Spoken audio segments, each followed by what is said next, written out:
taotleme LED-sertifikaati, Platinum taset, mis on siis kõige kõrgem LED-tase.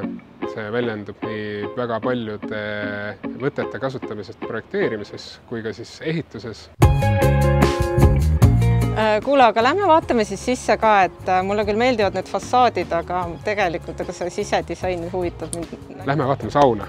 Kõik need majad on projekteeritud sellise mõttega, et ka tagumisel majal oleks võimalik seda merd näha.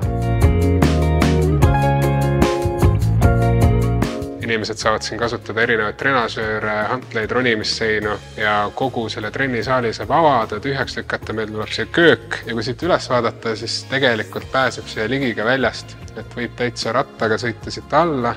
Meil on seal selline garaaži uks, kus saab otse parklasse. Hobiruumis saab hooldada enda ratast näiteks, meil on see rattapesuvannid, tööpingid, talvel saab näiteks kas või suuski määrida. See on päris äge. See on tõesti. See keraamiline plaat tuleb siis nii suurena, ma ei kujuta ette, kuidas nad sellise paika saavad. Põrandal on sama, ta on 60-60 mõõdus, selleks, et me saaks siis dušinurgal kalded anda. Need rõdud on ju tegelikult sellise sügavusega, et siia mahub ka söögilaud. Ja lisaks sellele on kõik rõdud klaasitavad. Kes soovib, saab endale tekitada siia sükse õuetoa, et hooaega pikendada.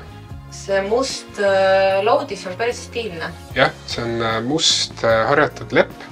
Kasutame regatisaunades termori puitu.